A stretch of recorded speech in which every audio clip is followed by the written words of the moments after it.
Jena ħanerħila għal naħa oħra tal-istudio fejn għanna lil Rosette Bonnici. Kif inti, Rosette? Mux ħazin, grazzi. Għas-sezzjoni tagħna Malti Pur illi ħanitkellmu fuq l-interjezzjonijiet fil-Malti. Issa, il-kelma interjezzjonijiet hija twila li ħafna nies qasid biss iddurilhom u aħseb wara kemm hawn nies illi jafu x'inhi wkoll. Ġifieri x'inhija interjezzjoni? Mela l-għanet, grazzi ħafna tal-istadina u nixtieq ningrazzja wkoll lill-Laqda tal-Malti tal-li tawni l-opportunità.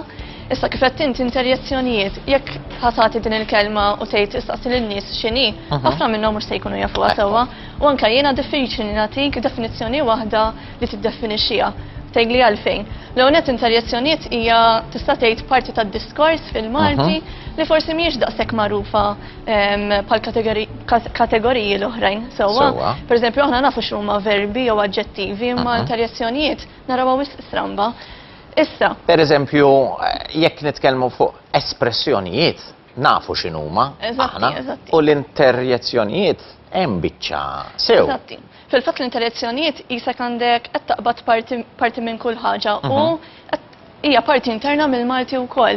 Issa eżempju interjezzjonijiet insemmejt li espressjonijiet. Dik tagħmel parti xorta mill-interjezzjonijiet. Sewwa. U fil-fatt hemm ħafna studjużi pereżempju jqabblu interjezzjoni u onomatopeja. Issa onomatopeja nafu li qed tesprimi ħoss. Ekku. Issa interjezzjoni tista' tesprimi ħoss, imma tesprimi ħafna iktar minn hekk. Pereżempju, għandek is-sentiment. Pereżempju għan ngħidlek immaġra għandi prattikel qudiemi sewwa u ngħidlek x'inhu tajjeb dan l-ikel. Il-kelma hija tip ta' interjezzjoni li qed tesprimi xi ħaġa li għandek xi ħaġa tajba quddiemek. Jiġifieri, eżatt, il-kelma ma nistgħux ngħidu li hija biss espressjoni. Le. U laqas nistgħu ngħidula kelma. Le. Għax inti interjezzjoni għandek qed turi l-istat li l-kellim ikun fih. Pereżempju, għabek f'dan il-każ qed jgħidlek li l-kellim huwa spex ta' kuntent li għandu prattikel tajjeb qudiemu sewwa. Issa il-kelma tista' tintuża wkoll f'kuntest differenti. Pereżempju meta tolqot subajk, pereżempju u tweġġa'. Qed juri l-istat li fih huwa l-kellim li huwa muġuh pereżempju. Għalhekk l-interjezzjoni forsi tispikka iktar minn oħrajn minkejja li ma tingħatax daqshekk importanza għax qed turik kemm is-sentiment li qed iħoss il-kellim kif ukoll l-istat li huwa fih. Jiġifieri x'qed iħoss. Jew anke nistgħu ngħidu wkoll pereżempju ir-reazzjoni tiegħu. Jekk inti weġġajt int mal-ewwel qed mela mhux biss qed tuża l-ġesti ta' wiċċek u l-espressjonijiet imma tuża wkoll din il-kelma partikolari. Sew, issa meta għandek pereżempju ċertu diskors li dejtu l-ħanina dinja. Eżatti. Kemm ma tifhimx, pereżempju, jew kliem oħrajn bħal il-laħwa. Jew il-lallu ballu pereżempju, l-istess affarijiet. Dawn huma wkoll interjezzjonijiet. Issa interjezzjoni imma fil-każ tiegħek il-lallu ballu jew il-laħwa dinja dik qed tintuża bħala kelma komposta. Jiġifieri li għandek pereżempju ġiex kelmiet f'daqqa. Għandek eżempju artiklu, għandek il-sink, il-laħwa qed turik ovvjament kelma u dinja hija wkoll nom ieħor. Allura f'dan il-każ l-interjezzjoni hija kelma komposta. Imma mhux biss tista' tkun komposta, tista' tkun pereżempju kelma waħedha wkoll kif qed aħna jew jinnaf anke ngħidlek pereżempju bomba jew bully, jiex il-bully. Bully tista' tintuża pereżempju kelma waħedha wkoll. Imma meta għandna daw pereżempju l-Marija Santa, il-Qaddisa, daw huma kollha interjezzjonijiet jiġifieri? Iva. U kif qed inti huma espressjonijiet wkoll, imma f'dan il-każ jistgħu jinkludu wkoll li huma interjezzjonijiet. In-nanna tiegħi tgħidlu qattu sommok. Pereżempju, issa f'dak il-każ pereżempju qed naraw qattu sommok jew qattu sajnek. Qed naraw li mill-analiżi li ġbart jiena qed jinkludu wkoll eżempju annimali jew figuri reliġjużi, ġifieri mhux sempliċement qed nagħtik kelma, imma tħalt fid-dettall eżempju kif qed inti qattu sajnek jew. Sewwa. Hekk qed nildaw li qattu sajnek qed tintuża bħala interjezzjoni, hija espressjoni ta' dak il-ħin. Il-laħwa ġifieri dawn huma 6 tipi ta' interjezzjonijiet. Hemm iktar tipi imma jiena ħadd jisin l-iktar li kienu komuni taf kif. Pereżempju għandna l-femminid, il-Marija Santa. Hemmhekk qed naraw Marija u Santa tnejn li huma qed juru l-femminid. Sewwa mbagħad hemm ukoll. Ġifieri fil-maskil ma tantx issib. Issib fil-maskil, eżempju anke figuri reliġjużi bħal Ġesu jew Allawek, imma l-iktar li ssib pereżempju l-plural jew il-femminid l-iktar. Taf kif? Eżatti. Ħafna drabi issib min jużom biex jevita mill-li jidej.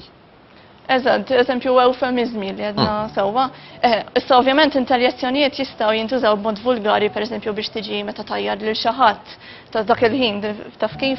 Imma tajjeb li speċta bħala interjezzjoni sekk iżżomm lura milli tgħid kliem li mhux adattat. Mhux hekk? Eżatti, pereżempju jekk xi ħadd ħajjipprova jidej pereżempju tipprova tuża eufemizmu biex inti ma turix il-gravità tal-kelma jew il-vulgarità taf kif. L-iktar preżentatur illi jgħid il-Madonfi. Per eżempju, Peppi Azzopardi, il-Madonfi, Madonfi hija tip ta' interjezzjoni u qed juża l-parti Madonfi tispiċċa bil-fi flok juża pereżempju l-kelma Madonna ħalli ma tkunx daqshekk. Mhux qed ngħid illi Peppi jidejt, qed ngħid biss illi evita milli jsemmi karattri reliġjużi fil-batal. U l-iktar waħda eżempju interessanti kienet pereżempju li fl-eufemizmi aħna għandna eżempju l-Madonfi, tista' wkoll eżempju innotajt li jispiċċaw ħafna biċ-ċ, pereżempju anneċ jew pereżempju id-dinjeċ. Taf kif? Dik l-istess innotajt li hija komuni. Jista' jkun għaliex hija aktar espressiva li toħroġ il-frustrazzjoni ta' dak li hu toħroġ b'ċertu. Imma mbagħad il-frustrazzjoni speċi ta' jekk inti tuża l-kelma vulgari iktar ħad toħroġ ta' dak il-ħin, fimt? Allura l-interjezzjoni għandek tuża biex inti tnaqqas il-vulgarità tal-kelma. Sewwa. Sewwa. Femni hemm ħafna iktar, pereżempju kif għedna anka forsi hemm reġistru li jew jintuża pereżempju mit-tfal żgħar u oħrajn li jużaw pereżempju mit-tfal minn nies ikbar. Bħal xiex, tista' tġibilna eżempji? It-tfal forsi jużaw appa ħarabli pereżempju il-ħaber skappa. Ġifieri appa l-ħaber skappa. Appa tiġi tip ta' interjezzjoni. Fl-Ingliż forsi tgħid whoops speċta jisa għandha l-istess tifsira. U mbagħad hemm kelma oħra li tintuża mit-tfal li hija dindi. Din tintuża meta jew ikunu pereżempju mdejqin jew muġuwajn, issa ovvjament jista' jkun forsi hemm iktar tifsiriet, imma kif sibta jiena ħadda din it-tifsira. Jiġifieri mbagħad hemm ukoll anke reġistru forsi li huwa kurrenti bħalma għedlek l-ewwel bully jew bomba. Dan huma tip ta' interjezzjonijiet li jintużaw iktar illum il-ġurnata. Jiġifieri jekk pereżempju hawn xagħlieh. Eżempju, tajjeb, għaw xalliħ. Anka forsi tinnotaw koll li l-interjezzjonijiet jistaw jintużaw forma ta' rutina. Per eżempju, jek xatjata snejlek evviva. Jew jek eżempju ħanarak nejlek għaw, jew oj, fimtni. Dan kuma tip ta' interjezzjonijiet. U jek tintuna forsi mux bil-fors tkun kelma, tista' tkun ukoll ħoss. Per eżempju, għantek eżempju il-ħoss ta' zimel. Kif jagħmel iż-żimel? Taf tagħmel il-ħoss jew le? Jiżer ġifieri niżer bħal żiemel? Il-ħoss jagħmel żiemel, pereżempju. All right, jekk lex ma tħal niżer bħal żiemel. Hekk dak huwa ħoss tal-żiemel. Per eżempju li l-ħoss jagħmel tlekina dak huwa forsi mhuwiex fir-repertorju fonemiku tal-Malti, imma xorta hija interjezzjoni. U fil-fatt biex inkompli nargumenta fuq dan kien hemm ċerti studjużi qalu li interjezzjonijiet mhux bil-fors huma parti mill-lingwa, mhux bil-fors huma kliem, imma jista' forsi jkunu ħsejjes naturali tal-bniedem. Per eżempju, ġieli tkun qed titkellem fuq xi ħadd jew xi ħaġa u ssib minilek proset għalih. Eżatt, il-ħoss li għamilt. Dik hija interjezzjoni u forsi biex tiktibha tgħid kif ħaniktibha jiena. Jew allura dik li Trevor Zara jħobb jużhom dawn ħafna. Iva. Għalhekk naħseb li bħala kategorija fil-Malti tispikka fost l-oħrajn għax hemm ħafna interpretazzjonijiet differenti anke inti kif ħaniktibha l-interjezzjoni. Jekk pereżempju jiena ngħidlek jew kif ħaniktibha? Waħedha? Tlet vokali, jew per eżempju nagħmlek u akka. Ġifieri fejn tiġi għall-ortografija mhix daqshekk faċli. Anke li semmejna. Ġifieri titħalla fl-interpretazzjoni ta' min qed jikteb. M'hemmx waħda tajba u l-oħra le. Allura min ġie issa jagħmel edukazzjoni ta' tagħmluhiex u min kien jagħmilha ipprova eduka ruħek ukoll. Jekk ikollok waiter jew xi ħadd u dak li jkun jagħmel dik hija interjezzjoni wkoll. Għax inti sa qed tiġbed l-attenzjoni tal-kellim ieħor. Sewwa, u fil-verità inti qed tuża dak il-ħoss jew dik il-parti tal-kelma biex flok tuża sentenza sħiħa. Pereżempju inti biex tiġbed l-attenzjoni qed tgħid jew flok tgħid isma' ħankellmek daqsxejn. Ora permezz tal-interjezzjoni int iktar qed turi qed tiġbed l-attenzjoni mingħajr tuża sentenza sħiħa. Allura jekk naraw interjezzjonijiet barranin bħal pereżempju wow. Wow, dik ukoll. Jekk ħaniġu biex naqilbuha bil-Malti għax dinha ħafna drabi. Kif tinkiteb? Le, jekk ħaniġu biex naqilbu aħna il-wow, jekk inti aħna fil-Malti Veru rajt il-ġenerazzjoni żgħar saru jużawha ħafna. Please, eżatti. Però jekk xi ġmiel, jekk qed tgħid xi ġmiel, dik qed tiġi interjezzjoni jew le mhijiex? Normalment, per eżempju, ma tgħid o xi ġmiel, l-iktar li tingħat bħala interjezzjoni hija l-o fejn għandek Okay. jisek l-espressjoni. Xi ġmiel jekk tgħidha f'daqqa xorta hija interjezzjoni f'daqqa, fimt? Ftim. Imma propja l-interjezzjoni tiġi o jew xi ġmiel ta' ġurnata jew kemm jisabiħa x-xemx, fimtni? Isek meta anke tistaġeb beketlek l-interjezzjoni qisha speċ ta' qed turi s-sentiment jew ir-reazzjoni tal-kellim.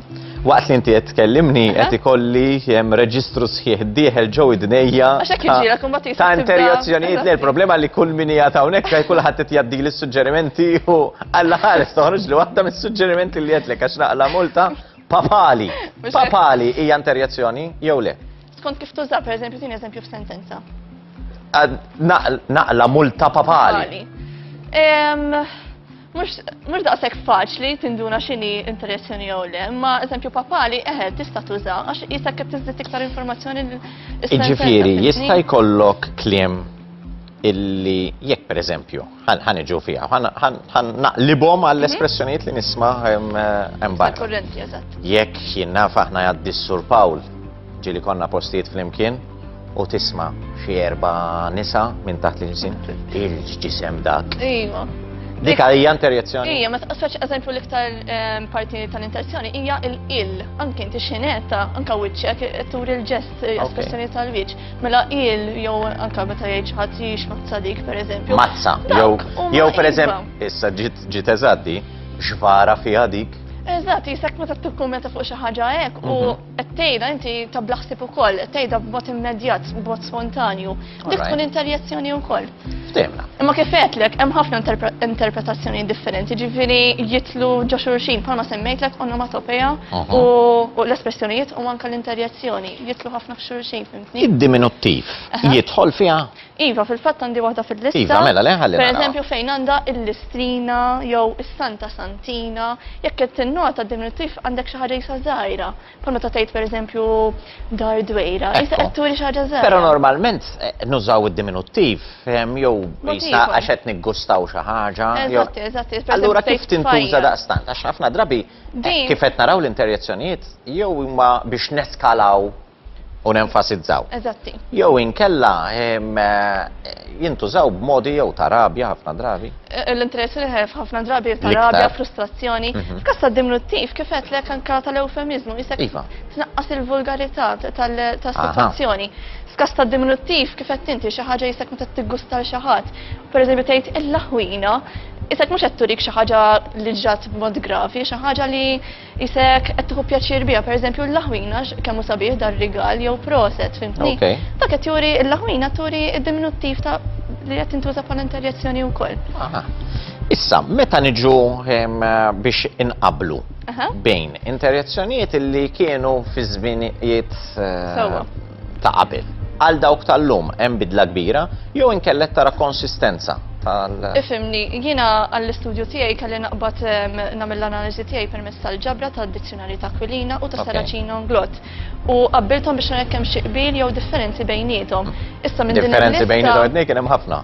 Kien hemm mhux ħażin, Fuq eżatti. kollox. Kien hemm mhux ħażin, imma pereżempju u kien hemm ħafna qbil ta' imma jekk pereżempju Aquilina tani kelma partikolari li hija interjezzjoni forsi Saracino Glott ma rajiex bħala interjezzjoni, ra bħala espressjoni minn flok. Okay. M'għandix eżempju mniżel, però waħda mill-lista tal-klim li qed tinti forsi klim antik li huwa arkajku, sibt il-kelma ma nafx hekk hux ħanejda tajba, ajħaw, ma nafx kif tgħidha, ajn aw.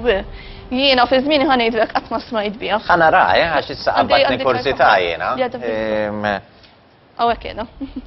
Ajħaw. Ajħaw. Jiena qatt ma smajt biha, ġifieri kemm dana qatt ma intertajta. Ġifieri di sibta kombinazzjoni fid-dizzjonarju u bekk jiena skoprejt kelma minn interjezzjoni ġdida li jiena forsi qatt ma konna f'qabel. Tittara kif lajn li għandna hawnhekk jekk kienx tiġi interpretata bir-rajn jew le dak iż-żminijiet. Eżatt, għax jiena di ma nafx meta bdiet teżisti. Għaliex tajjeb li tgħidilna fliema normalment fliema sitwazzjoni Perjodu ma kienet għallekx tintuża. eżatti meta, però jurik li dan iż-żmien kienet tintuża eżempju qajta ta' nies jew meta eżempju jkunu ferħanin, jew meta jkunu pereżempju daqsxejn jgħix urbana u hekk. Ġifieri Sewa. kienet tintuża biex anka turi huma kemm kienu ferħanin. Sewwa turi sens ta' gost pereżempju. Ara l-oħra, Ebbeni. Ebbeni. Ebbeni, isek meta tgħid tajjeb jew x'jidhirlek. Taljan ġejja. Eżatti, mit-Taljan, forsi minn bene ma nafx, naħseb Ekku, ġifieri xi ħaġa hekk.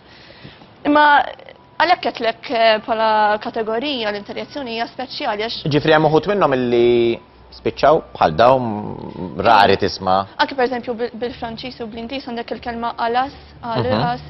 Dik pereżempju fil-Malti ma nużawiex. Però dik hija tip ta' interjezzjoni wkoll pereżempju, iva. Sewa. Hemm ħafna ġifieri. Spiċċajna. Mela. Biex nibqa' fuq l-interjezzjoni. eżatti. Sewa. Turi sentiment ċerta ta' dżejja li qed tispiċċa din l-intervista mhux hekk? Eżatti. Grazzi ħafna lilek illi wassaltilna dan it-tarif, Rosett. Nieħu pjaċir ħafna li nkunu qegħdin nidħlu fil-Malti u naraw kemm aħna l-Maltin għandna bżonn nkunu aktar konxi tal-ilsin tagħna u anka nitgħallmu iktar tiskanta. Ħafna drabi mhix kwistjoni ġieli kien hemm niltaqa' ma' ħafna telespettaturi jgħiduli jien fil-lezzjoni tal-Malti vera kont niddejja jew għax kellhom xi wieħed bożju jew ma nafx. Imma li hemm sabiħ huwa illi waqt li nkun għaddejn fil-programm kemm wieħed mhix kwistjoni li titgħallem iktar imma illi tkun konxu iktar tal-ilsin tagħna. Rosett, grazzi lilek, grazzi lilek ukoll illi qiegħed issegwina u nħeġġek illi tkun magħna minn hawn u kwart oħra għal wieġeb bil-kontra.